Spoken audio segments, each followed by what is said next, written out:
In this video, I can clearly show you when the quality of the guest doesn't meet the quality of a hotel club lounge or vice versa. The Westin Kuala Lumpur is right at the heart of Bukit Bintang, just opposite Pavilion Kuala Lumpur shopping mall. With such a prime location, you expect its club lounge to feel super exclusive, but does it really deliver? Today I'm giving you my honest review of the Westin Club Lounge. It's spacious, often crowded, and more of a tourist hub than a private luxury experience. So let's take a closer look. The good, the not so great, and whether it's worth it if you are staying here. Hi, welcome to Danny on the Go Special Season 4. I'm Danny. Let the review begins in 14 seconds from now.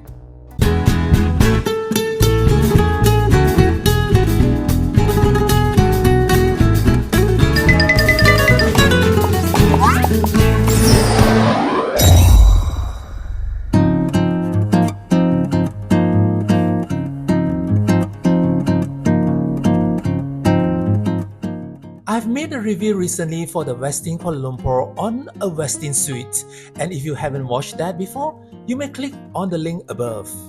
By staying in the club access room or suite, guests will be able to access this Westin lounge. Now, for anyone who's not familiar, a hotel club lounge is typically designed to be an exclusive space for premium guests. It's supposed to offer privacy, comfort, and a quieter environment to relax, work, or enjoy some premium food or drinks away from the crowd. But here at the Westin Kuala Lumpur, the exclusivity feels a bit different. The lounge is often packed with guests, people chatting, eating, and socializing more like a regular cafe or common area than a private retreat. And honestly, that's probably because of the hotel's location.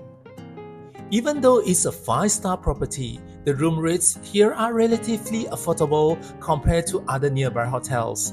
So you get a lot more guests with club access, and that really changes the lounge atmosphere.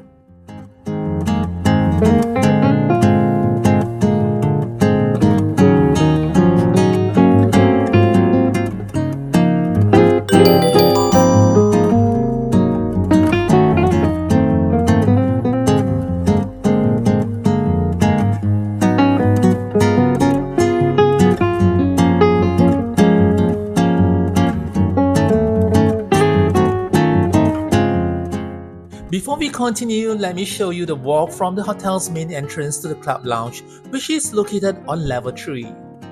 As you enter, this is the hotel's grand lobby, bright, spacious, and always busy with guests checking in and out. To get to the club lounge, take the guest elevators located right in the center of the lobby.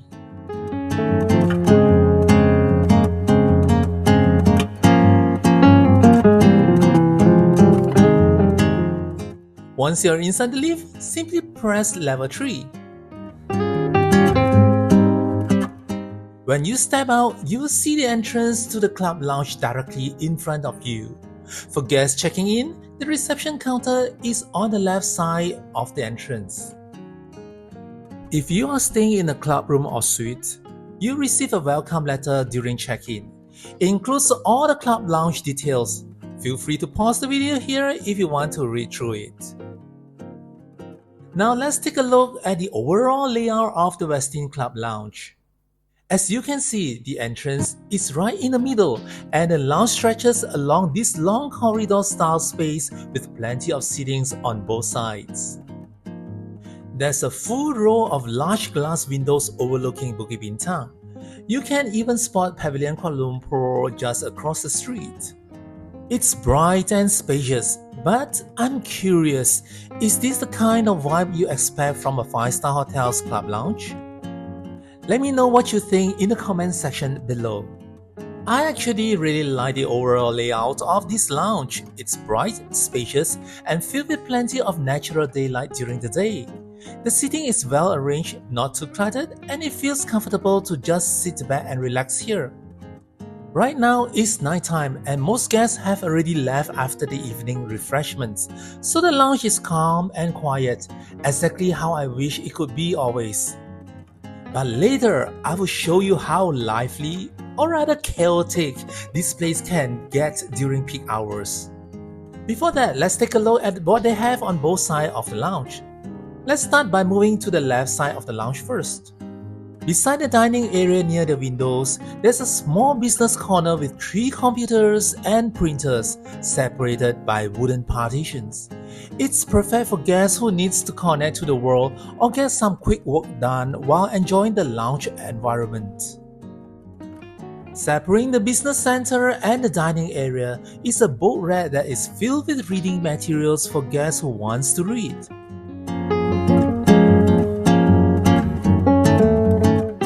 At the far end, there are 2 meeting rooms. The first one is called The Round, a smaller room that sits around 5 people at a round table, ideal for private discussion or casual meetings. Inside, there's a whiteboard, a TV, and even a nice view of the street outside. Next to it is a larger meeting room called the Rectangular. This one can accommodate up to 8 people, featuring a rectangular glass table in the middle for a more formal meeting setup. It also comes with a TV and street view. Both meeting rooms need to book in advance if you like to use them. Now moving to the right side from the entrance, there's a TV mounted on the wall along with the rack displaying some decorative items. You also find more dining seats lined up along the windows, offering plenty of space for guests to sit and enjoy their meals. On this side, there's also a room enclosed by a sliding door. It usually remains closed, but it opens during refreshments time like breakfast and evening cocktails, as that's where the food is served. I'll show you what's inside later when it opens during the refreshment session. At the far end is the beverage area, which is available all day. There's a self-service coffee machine, and at the end of the counter, there's a bar where juices and tea are served.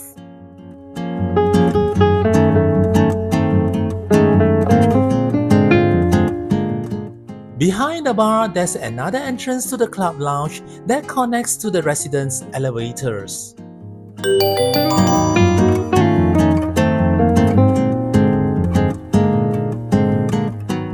Meanwhile, there are also 2 outdoor terraces, one on each end of the lounge. They are furnished with tables and chairs for guests who prefer some fresh air, with view overlooking the always busy Bukit Bintang Street and Pavilion KL just across the road. Smoking is allowed in these terraces for those who want to take a puff.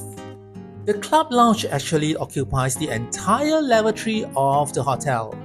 According to the club manager, it used to be located on the top floor, but was moved down here about 11 years ago due to the limited space upstairs. It's definitely a very long and spacious lounge, and at least for me, that means there's always a quiet corner to escape to when things get a bit too noisy or crowded. Now let's see what they serve during the meal times here at the club lounge. There are 3 meal sessions throughout the day, and we'll start with the breakfast. Breakfast is served buffet style from 6 a.m. till 10:30 a.m. daily. Here I'll let the camera do the talking. I'll pan across the buffet spread so you can see what's available this morning.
Breakfast here is usually quiet, especially if you come in early like I do. Sitting by the window with a cup of coffee to start the day feels really nice. You get to watch the sky slowly brighten over Bukit Bintang. It's a funny yet peaceful sight seeing the usually busy streets still empty at this hour before the traffic and crowds fills in later on. And on a rainy morning like this, the whole entire atmosphere feels even more calm and dramatic, a perfect way to start the day. After breakfast, there will be 1.5 hours of interval before the afternoon snacks is served at 12 noon till 4:30 p.m. These are light snacks for one who wants something to chew while resting in this place, and they have the food served at the seating area instead of the food room. This is the best time to get a cup of tea and have some daydream looking at the view outside. Now, moving on to the evening cocktail section. This is definitely the busiest time at the Club Lounge.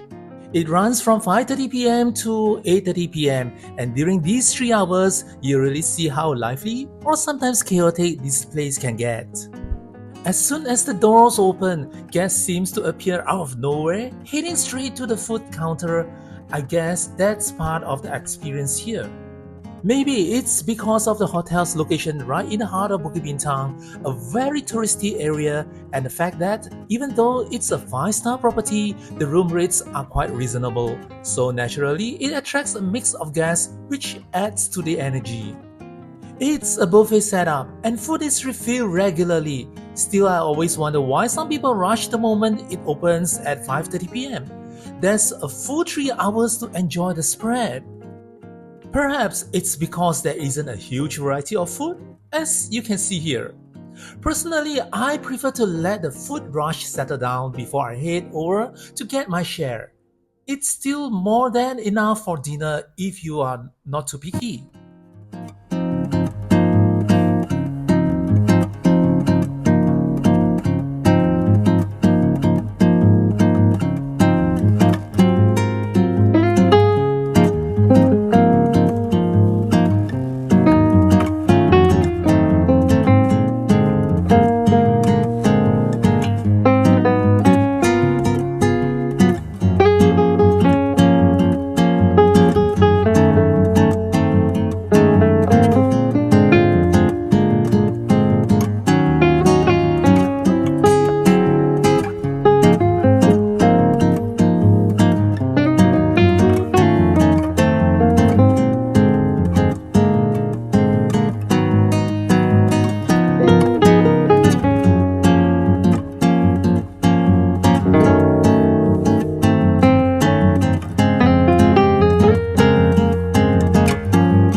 There is a menu on the bar for the cocktail they have here, and guests can order what they want.